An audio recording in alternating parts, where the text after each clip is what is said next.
"Who is he?" the queen asked. The princess smiled and said, "The man I wed, Sci-F." The grand hall of the Aurelian star dominion shimmered under the light of artificial suns. The walls were made of translucent metal that pulsed gently, showing the life of the city outside. Inside, nobles from countless star systems had gathered, their forms and colors unfamiliar to human eyes.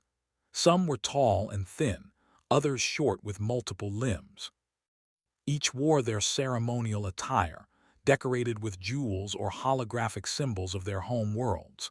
The air hummed with expectation. Today was a day that had been planned for decades. The princess would announce the man she chose to wed, a decision that would shape the political future of the Dominion. The queen sat at the high dais, her silver gown glowing faintly, a crown of rare starlight crystals resting on her head. She watched her daughter with a careful gaze, her mind full of questions. The princess, young yet wise beyond her years, walked down the center of the hall, her presence commanding respect from all around her.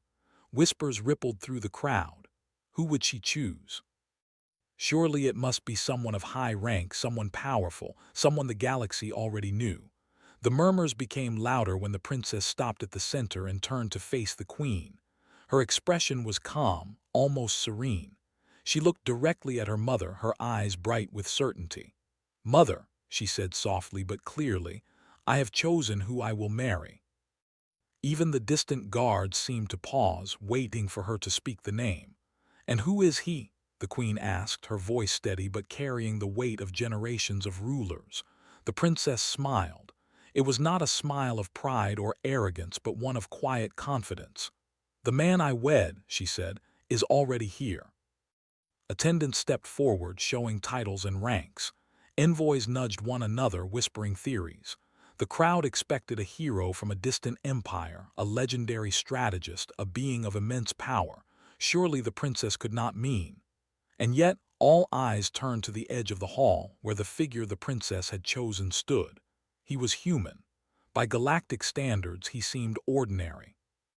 His suit was practical, not ceremonial, his posture calm but not imposing. He carried no weapons, no insignias, no glowing symbols. He looked like any human might have looked on a small, forgotten planet. Yet the princess's gaze never wavered from him. The queen's eyes narrowed. She rose from her seat, her voice echoing through the hall. "Explain yourself, princess. This man, he is human. He is not from a great family, nor does he hold a command position in any fleet. How could he possibly?" The princess began to tell the story, starting from the day she had been stranded in the outer border of Dominion space. A routine patrol had turned into a disaster when her ship, a small exploratory vessel, suffered critical system failures. Communication arrays were damaged, navigation systems failed, and she was lost in a sector where no Dominion fleet had patrols. She had been alone, with only her crew for company and the nearest known colony hundreds of light years away. The stars themselves seemed indifferent to her plight. Panic had started to creep in, though she tried to hide it even from herself. Then, a small signal appeared on her damaged sensors. At first, she thought it was another ship from her fleet, but the readings were unusual. The vessel was human. Its technology was different, almost primitive compared to the sleek designs of Dominion ships, but it was functional. And more importantly, it was heading straight toward her. When the human ship arrived, the man in command was calm. He did not shout or demand. He assessed the situation with logic and patience.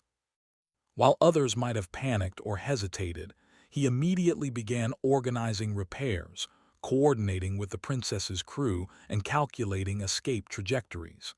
His tools were simple, often improvised, but he treated every system failure as a puzzle, not a catastrophe.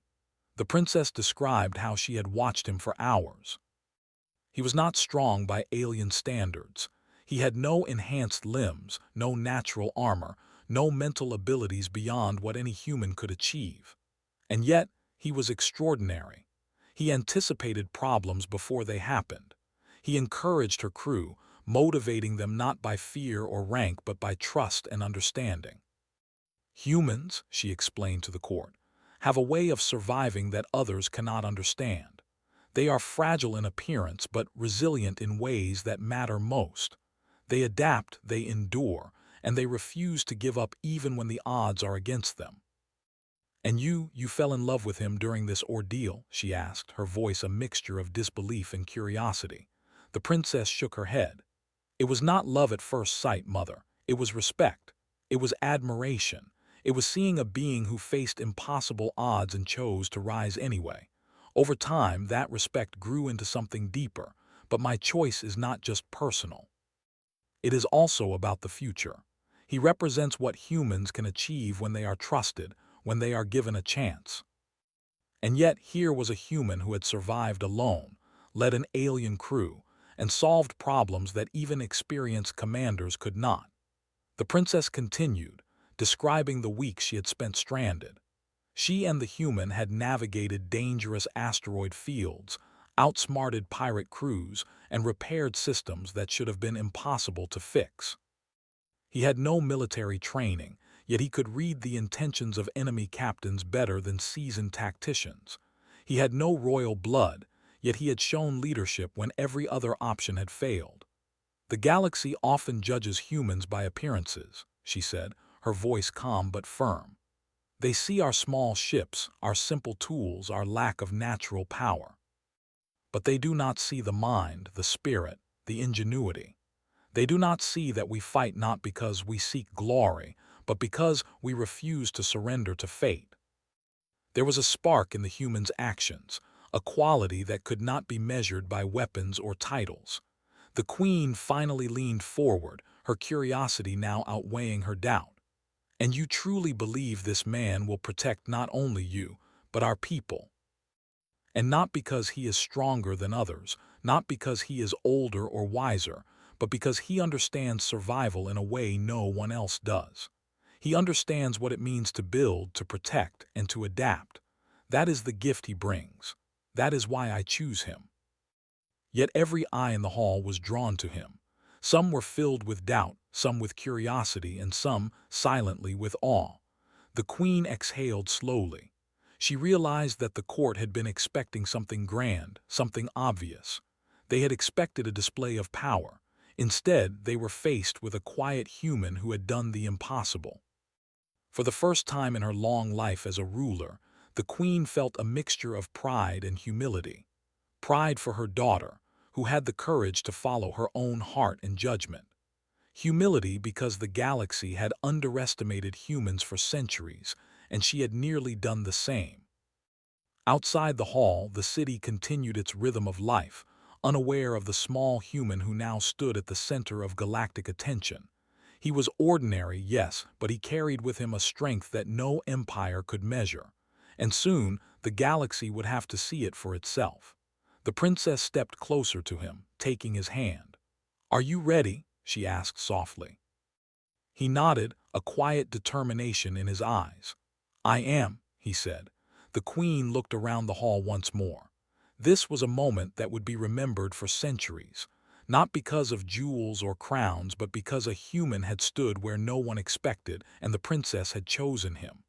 The court fell silent, realizing that history had quietly shifted in their midst. And somewhere deep in the outer systems, ships stirred. Eyes watched the stars, unaware that a new chapter had begun, a chapter where humans, underestimated and overlooked, were about to show the galaxy their true strength. The human, whose name was Ethan, stood quietly beside the princess as the court began to settle from the shock of her announcement. Though the hall had erupted in whispers earlier, a curious silence now replaced it. No one dared to underestimate him openly, not with the princess's gaze upon him. He had no title, no glowing insignia, no impressive war record. Yet the weight of his presence was undeniable, not because of authority but because of competence. The princess led him aside, away from the crowd. She spoke softly, only he could hear. "The queen may not trust humans yet. They see us as weak.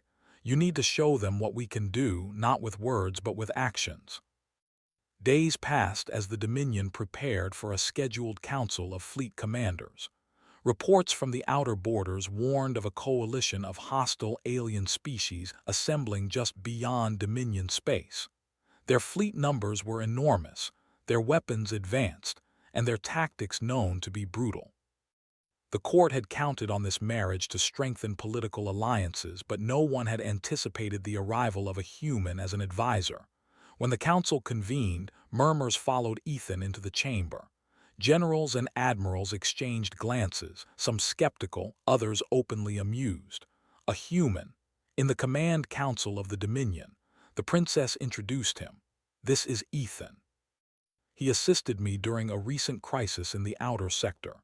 His knowledge of problem-solving and improvisation is unlike anything you may have seen. I ask that you hear him out. They have numbers and weapons, yes, but their strategy relies on predictable behavior. They expect fleets to follow strict orders, to maintain formation, to respond only when commanded. That is where we can gain an advantage. And what makes you think a human can advise better than centuries of military tradition?" Many were resistant, some were intrigued. The princess remained calm. "Listen to him, observe. If he is wrong, we can dismiss him, but if he is right, it may save countless lives." Ethan immediately suggested splitting forces into small, flexible units rather than concentrating them in one large fleet. Traditional commanders balked at the idea. Large formations were considered the only safe approach. Small units could be overwhelmed, they argued. Ethan explained patiently. "The enemy's sensors are strong, but they are trained to detect and respond to formations. Smaller units move unpredictably. They can flank, hide, and attack from angles the enemy does not expect. If we act quickly, we can disrupt their advance and buy time for reinforcements." The fleets moved according to Ethan's strategy. At first, everything seemed chaotic. Smaller ships darted in and out of asteroid belts, using natural formations as cover. Supply lines were improvised, with civilian vessels converted into mobile repair stations. The coalition scouts were confused, reporting false readings to their commanders. Ethan's plan was working. The enemy advanced as expected, but they could not adapt to the unpredictable movements of the Dominion ships. Small human-inspired maneuvers created openings, forcing them to fight in ways they had never experienced. In the council chamber, the princess watched as reports streamed in. She felt pride, yes, but also relief. The human she had chosen was proving that what the galaxy saw as weakness was actually a hidden strength. Meanwhile, Ethan did not celebrate. He remained focused, analyzing every report, adjusting strategies as new data arrived. He moved like a conductor, orchestrating a symphony of ships, engineers, and pilots. Every mistake was noted and corrected. Every victory was used to plan the next move. The first battle ended with a surprising victory. Coalition scouts had been forced back, small fleets neutralized without risking the main forces, and the border system remained secure. For the first time, Dominion commanders whispered among themselves. Perhaps humans were not weak. Perhaps they were different. Ethan's approach was unconventional.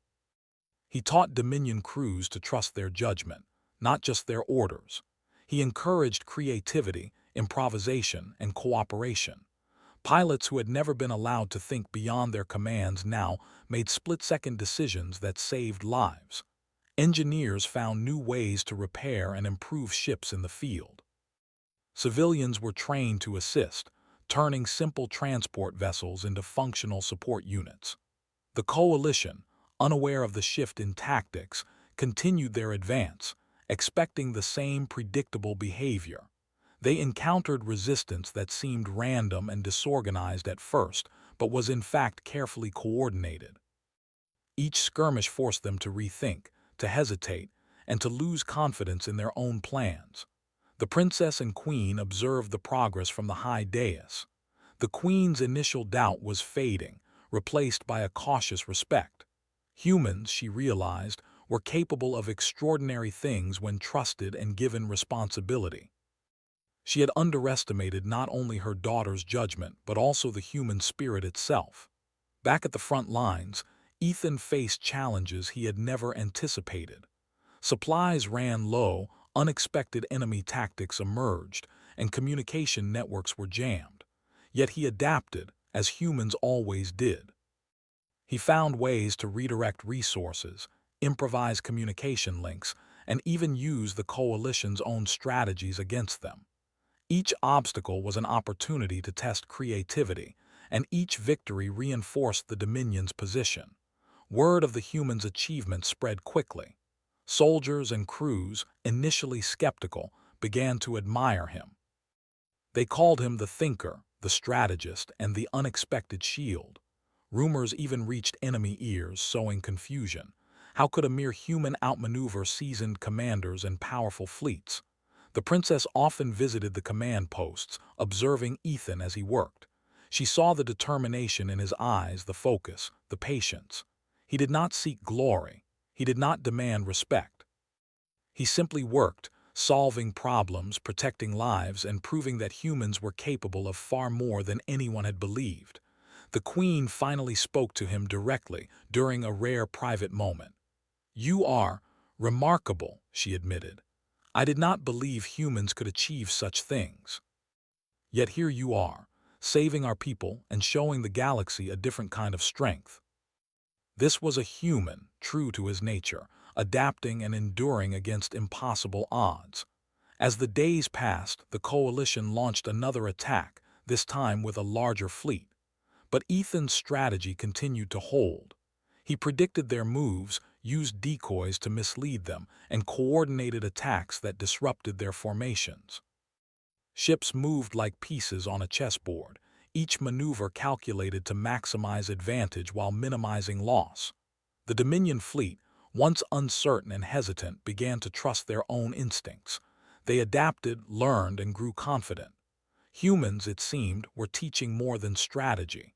They were teaching resilience, courage, and the power of ingenuity.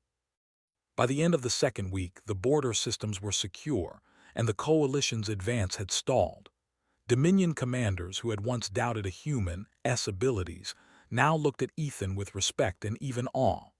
The princess watched quietly, knowing that her choice had been the right one. She smiled as she saw the human she had chosen standing among them, calm and determined. He had proven that strength was not measured by appearance, rank, or weapons. It was measured by action, by intellect, and by the courage to face impossible odds without fear. The Queen, for the first time in her long reign, realized that the galaxy was about to change. Humans, underestimated and overlooked, were quietly reshaping the future, and her daughter had chosen one to stand at her side. The human, Ethan, did not seek attention. He did not care for titles or recognition. Yet through his actions, he had shown the Dominion what humans could achieve.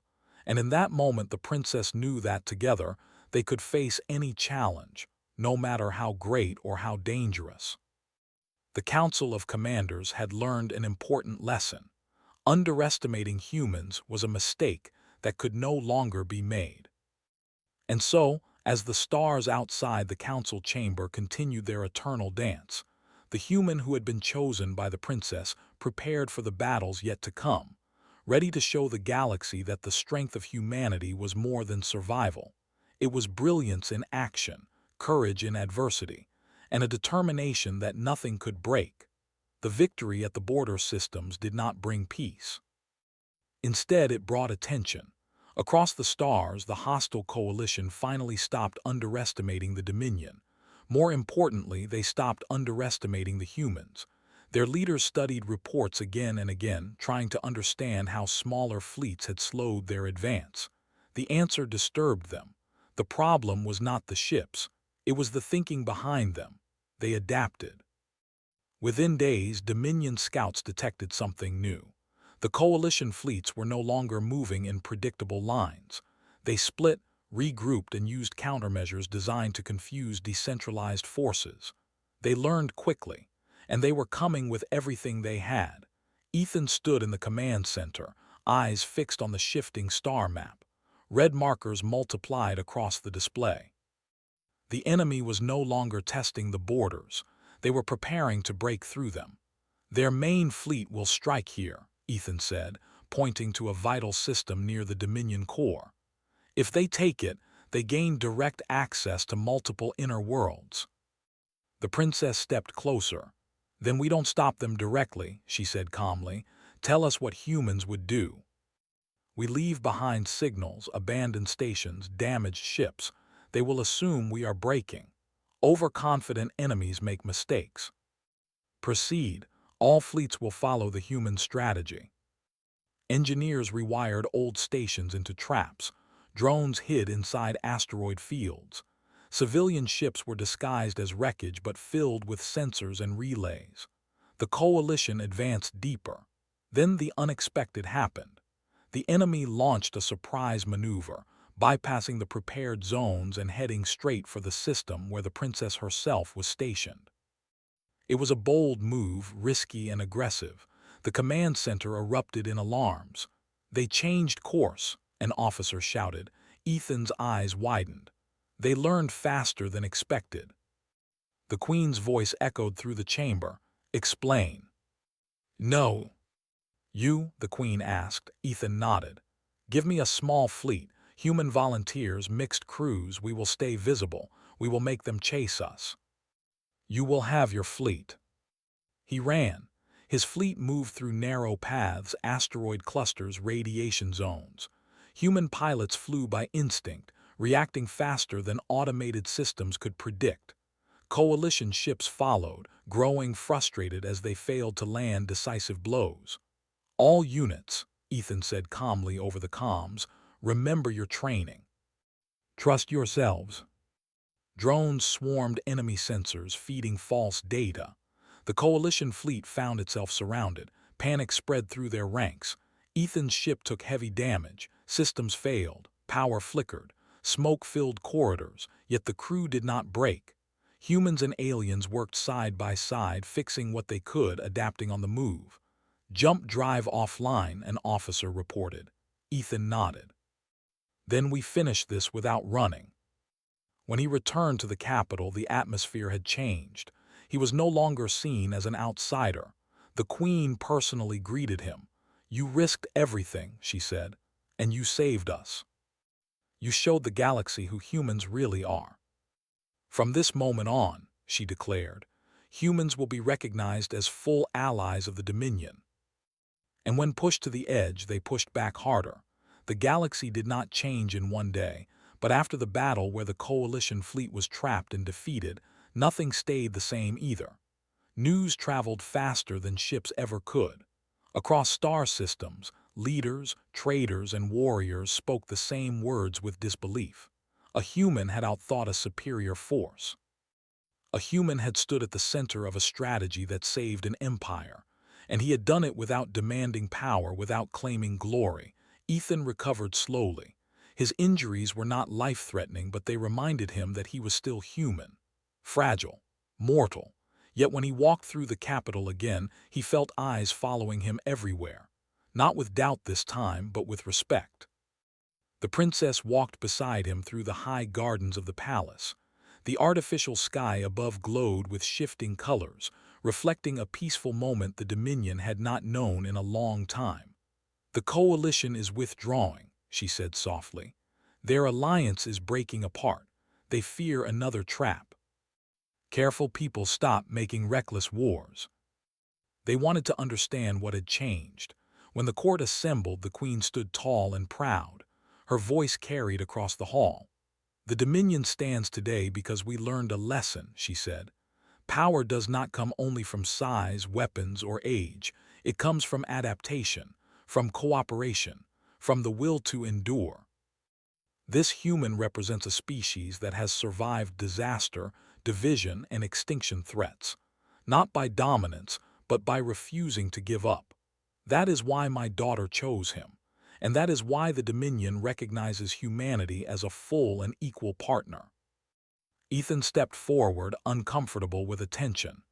Your Majesty, he said, keeping his voice calm, humans do not seek control, we seek connection. Give us a place and we will build with you. Treaties replaced threats, borders stabilized. What weapons could not force, understanding achieved. The princess and Ethan married in a simple ceremony. There were no grand displays, no shows of dominance. Instead, representatives from many worlds stood together, witnessing something rare: unity. After the ceremony, the queen spoke privately with her daughter. "You chose wisely," she admitted. "Not because he is human, but because he is who he is." Human advisors spread across the Dominion not as overseers but as collaborators. They trained mixed crews, encouraged flexible thinking, and shared one simple idea: failure is not the end. It is a lesson.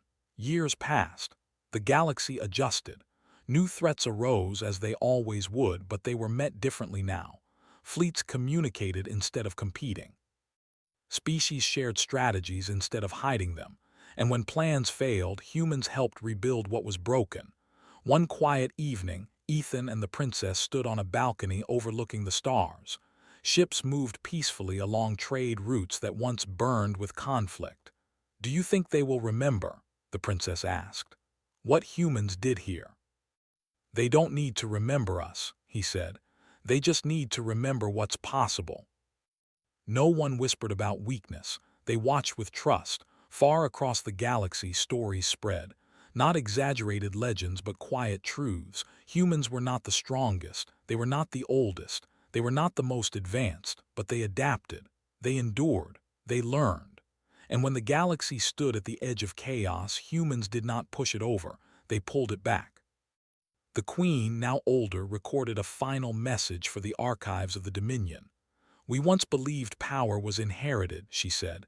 "We were wrong. Power is earned through resilience. Humanity taught us that."